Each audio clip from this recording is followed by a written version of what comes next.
This episode is brought to you in partnership with the City of Cape Town.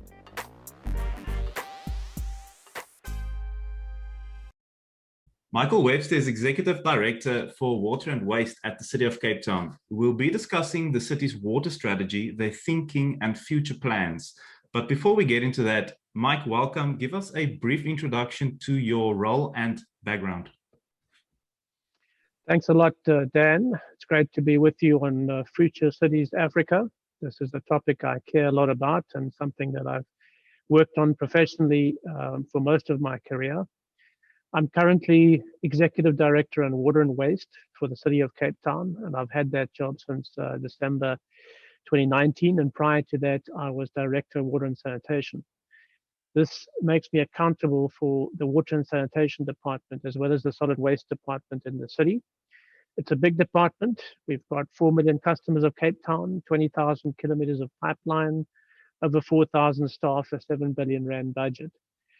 Prior to this position, I worked for the World Bank for 16 years in Eastern Europe, South Asia, Africa.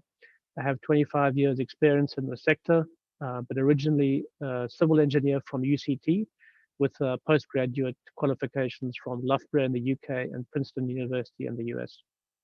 I note you have a lot of international experience on your CV. How does Cape Town compare to other international and African cities in the water sector? Yeah, so no doubt Cape Town is a world-class city. You know, we see this with our international tourist numbers, but we also have significant challenges: poverty, inequality, crime, and in many ways, this makes Cape Town almost a microcosm of the development challenges that the globe faces. So in the water sector, Cape Town spans these two extremes. Many of our customers, about 80%, have first world water and sewage services, and we provide reliable, efficient services. If we were in the US, we would be in the top 10 providers of water and sewage internationally. However, we do have big challenges. We've got significant numbers of informal settlements who have inconvenient and inadequate supply. We have water quality issues in our rivers, and we have sewer spills, way too many for my liking. If we look at Cape Town in a study that the World Bank did in 2013 on the future of water in African cities, we did a survey of the 30 largest African cities and showed that as demand is increasing, in fact, it's almost tripling over 25 years, and supply is reducing because of climate change, but also water quality. This is the challenge that African cities face in water, and Cape Town is a very good example of exactly that. So looking back, the City of Cape Town is applauded for its management of the drought and water crisis in 2018. How did you manage to beat this crisis, and what are some of the key takeaways of your success? Cape Town is indeed prone to droughts. Over the last 100 years, we've had 4 major droughts. The 2014 to 2018 drought was exceptional. It was a 1 in 590 year rainfall event. And this made us particularly vulnerable to this kind of challenge. The city gets almost all of its water, 98% of its water, from surface water, from dams, from rainfall. And that's what made us even more prone to this particular drought event. Our dams come from the Western Cape Water Supply System, which has 6 large dams, 3 owned by the National Department of Water and Sanitation and 3 owned by the city. And if you look at our demand over the last 70 years, we increased steadily around 4% per year until the 2000 drought. From that drought, we actually implemented a lot of water demand management measures, and that flattened our demand to about 1%. But over the 2014-2018 period, that wasn't good enough. We had to actually reduce our demand from about 300 liters per capita per day, similar to the rest of the country, to 100 liters per capita per day. This was a major achievement, a major saving of water. And despite the noise that there was around the event about national and local government and all sorts of other issues, this was a major achievement in that it was a partnership between the city and all of our customers. From the city side, we had physical measures, leak detection, improved metering, pressure management. We introduced high tariffs to drive down demand. We had a major communication campaign around day zero and water saving. But each citizen themselves did their bit. People only used a small amount as they could. They flushed their toilets less often. They took the plugs out of baths. They had short showers. And this was the same for businesses as well. Agriculture also did their bit. About a third of the Western Cape water supply system goes to agriculture, to high-end wine farming mainly, and they actually achieved a 60% savings. So out of this, the city of Cape Town got an award from the International Water Association for the #1 water saving city in the world, a reduction of 55% over 3 years of our demand while not resorting to intermittent supply. That is incredible. But in hindsight, what would you have done differently as a city to avert the crisis of 2018? So we've taken the approach, never let a good crisis go to waste. And let's reflect on what actually happened in 2018 and how we could have avoided it going forward. Our key takeaway is that our over-reliance on surface water, the fact that we use 98% of our water from dams, is our biggest vulnerability. In addition, we can't build ourselves out of a drought. So if a drought is coming, if we're in a drought cycle, we only have 2 to 3 years of storage left to actually meet our demand, which is not enough time to build a desalination plant or find alternative sources of water. In addition, going forward over the next 20, 30 years, we are predicting a 30% reduction in our supply from our dams due to climate change. If we look at Perth in Australia, a city very similar to Cape Town in many ways. They have the same latitude as us, 2 degrees north, and they have the same rainfall. Their rainfall is in winter like ours. It comes from cold fronts reaching land. They have seen an 85% reduction in their rainfall going into their dams over the last 50 years. If that had happened to Cape Town, it would be disastrous. So our key 2 measures are twofold. Firstly, to keep our demand down, to have water-wise use, and we're targeting a per capita consumption of around 130 liters per capita per day. And secondly, to have alternate water supply beyond our dam water. And that means groundwater from our aquifers, reused water from our wastewater, desalinated water, and efficient use of water. Moving on to the city's water strategy, you have 5 key commitments mentioned in the strategy. Can you take us through them? So largely in response to the drought, the city produced a water strategy called Our Shared Water Future.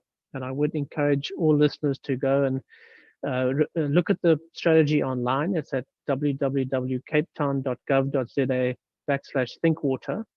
And this really draws from our experience from the drought and using this crisis to make other reforms in the department.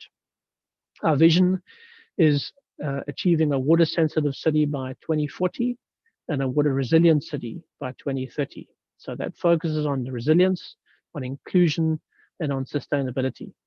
It's been inspired by other cities around the world that have faced other challenges. Singapore in East Asia, which is probably the most efficient water utility in the world. Medellin in Colombia, that overcame a major exclusion issue. Sydney in Australia, that is exemplary in a water-sensitive city, and Barcelona that has faced similar droughts. We have 5 commitments. The first is safe access to water and sanitation for all of our citizens. And that's really a focus on informal settlements, particularly on ensuring that sanitation and water supply are adequate and that informal settlers feel included in the city. The second is wise water use, ensuring that we don't exceed our demand and target 130 liters per capita per day. The third is sufficient, reliable water supply to all of our citizens. And by that, we want to augment our supply by 300 megaliters a day, an additional 25% through groundwater exploration, desalinated water, and reused water. The fourth is to ensure the regional water supply system, the Western Cape water supply system, is efficiently and effectively managed. and that requires renegotiating our abstraction rights with the National Department of Water and Sanitation, together with agriculture and other municipalities.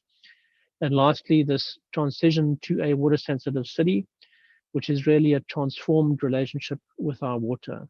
Efficient use of stormwater, improved water quality, and a renewed relationship with our very precious resource. How will these commitments be met, and against what indicators and schedule? So the strategy was approved by the City Council in 2019, and we have aligned our budgets and our IDP and our various plans around that. We have a 40 billion rand capital program over the next 10 years, focusing on bulk water, on wastewater and reticulation. The current focus is building the department and the capability of the department to actually deliver on all of these measures. And that's looking at HR, at staffing, ensuring our revenues are sufficient, building our systems, and implementing our strategy.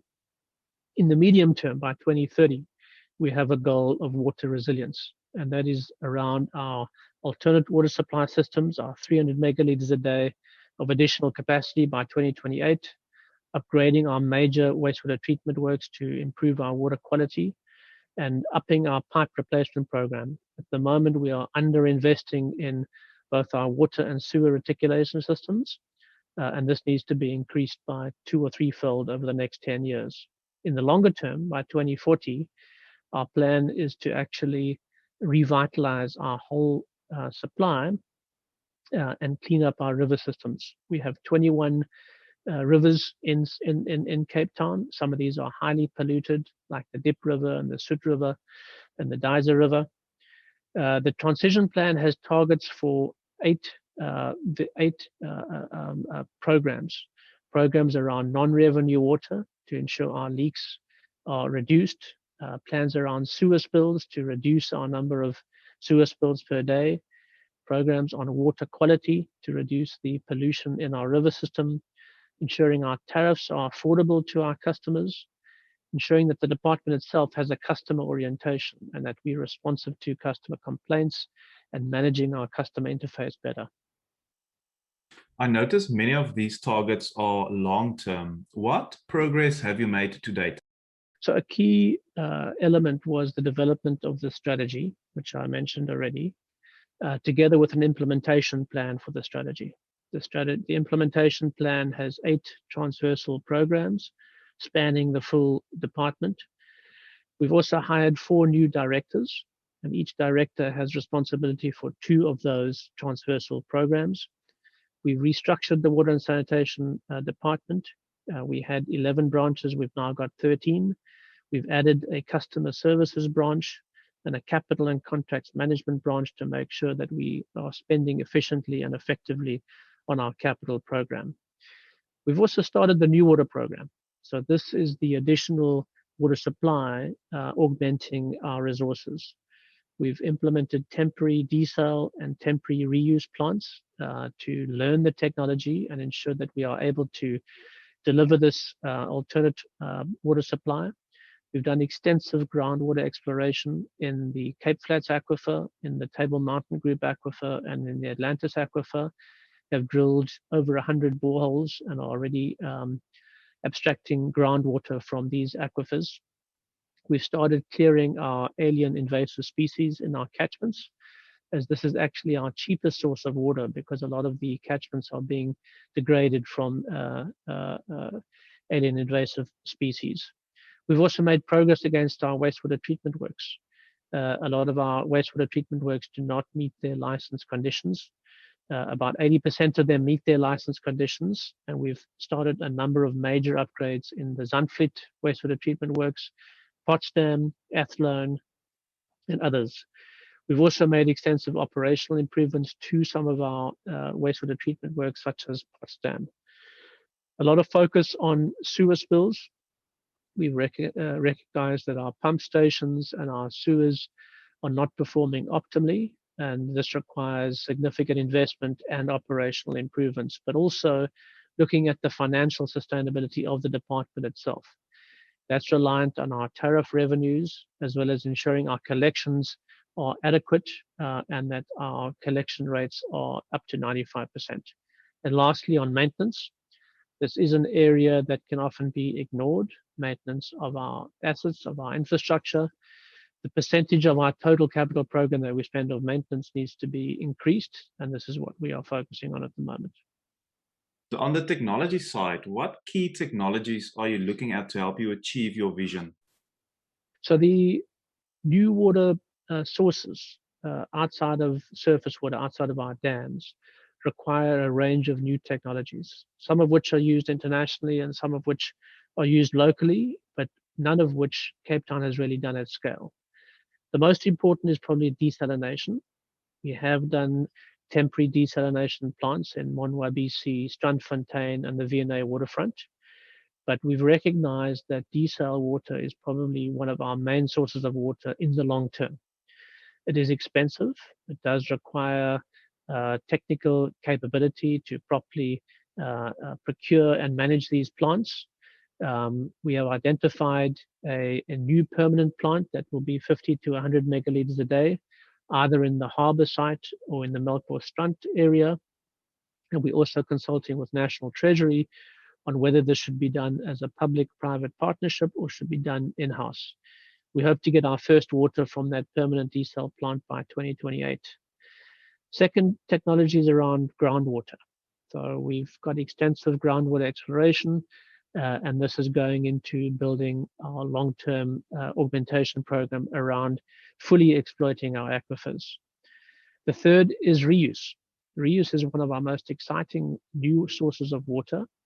We have a temporary reuse project producing 10 megaliters a day at Zandvliet, and we are starting to procure a permanent desal plant, which will be the Fora New Water Scheme.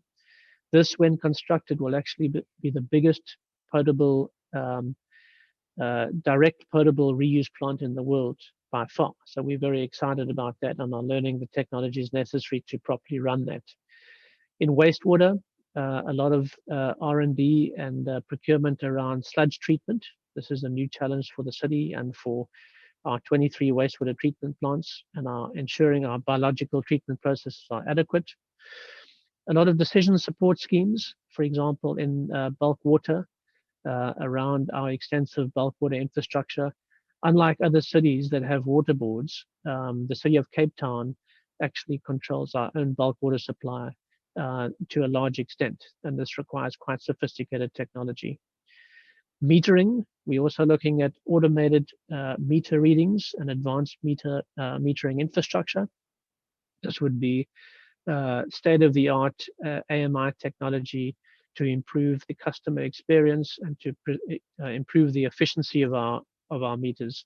And this is also part of our digital transformation agenda, looking at our IT systems and other IT support to our operations. What advice do you have for the private sector to collaborate with the department on the implementation of the strategy? So the private sector is vital to the success of this strategy. We need the private sector to come in and implement a lot of our design and construction work. We rely on significant contracting of all of our works, and we really see the core nature of this as a shared program between public and private, as well as our citizens, as well as multiple tiers of government. So that partnership approach of joining hands with the private sector in this strategy of reducing our demand, ensuring we have efficient use, wise water use, as well as augmenting our supply where possible, is really about a public-private relationship that we think is necessary in order to implement the strategy. So what key opportunities are there for the private sector to collaborate with the City of Cape Town on the implementation of the water strategy? So we see the private sector as a key partner in this space. A lot of this work needs to be contracted through our supply chain management process with the private sector, both consulting work, design and supervision, as well as construction work. We've got a 40 billion rand capital program over the next 10 years, and most of that will be contracted through the private sector. So we think there should be significant interest from the private sector in partnering with us in tendering for works that are put on our supply chain management process, and would encourage the private sector to gear up to come and work with the City of Cape Town on implementing our water strategy. What are some of the major challenges that is currently in the way of better public and private sector collaboration? I think public sector contracting the world over, and definitely in South Africa, is cumbersome. Our supply chain management processes are robust, and this is needed in order to ensure accountability and good governance of the public sector, but that can be a hindrance. We know from our private sector colleagues, procuring using our MFMA, our Municipal Finance Management Act, and our various supply chain management guidelines takes time. It can be regarded as cumbersome, and it can be considered inefficient compared to private contracting.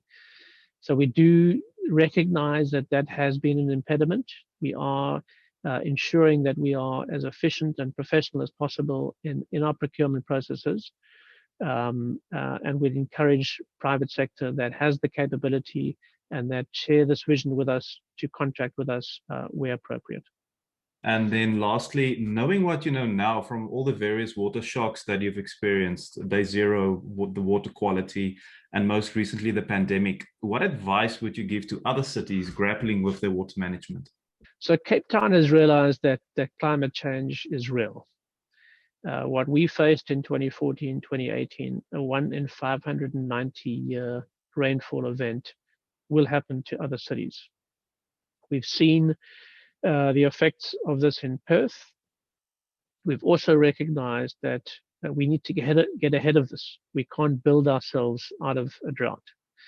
So the key finding for us is building this resilience into our system through diversifying our sources, through ensuring our staff and our systems are agile and are resilient. We also need to build our sustainability. Our water quality impacted by our sewage system and by our wastewater treatment plants is problematic, and that requires long-term investment in wastewater treatment upgrades, but also collaboration with the public on what they put in the sewers, and a whole system approach to ensure the sustainability of our network. We also need to be inclusive. At the moment, informal settlements don't feel part of the system. They don't feel adequately served, and that creates social and system-wide unrest apart from the moral imperative to do so. So ensuring everyone in the city feels included in our services and have adequately got satisfactory water and sanitation services. Our customer orientation is a major concern. The drought did erode some trust by customers that the city had this in hand. So we are actively working to restore that trust and to ensure that we are credible professional partners. We've done that through developing the strategy, through developing clear priorities, but also ensuring that we deliver that strategy and we're implementing what we said we would do and trying to communicate as clearly and transparently as possible. And lastly, through partnerships. We do see this as a shared water strategy. We survived the drought through partnerships, the city and customers, and we want to do that through partnerships going forward, specifically in informal settlements. How do we get informal settlement communities to partner with us to improve their quality of life and their services? How do we get water pollution improved through all the polluters within the catchment, and that is public and private, catchment and industry, and through wise water use? How do we ensure that all Cape Townians use the amount of water that we can afford to have within a drought-prone area? And that's a partnership. That's a partnership program, really using the shock of the drought and of COVID and of the other shocks that we've seen to build back better, a more resilient, sustainable, inclusive system.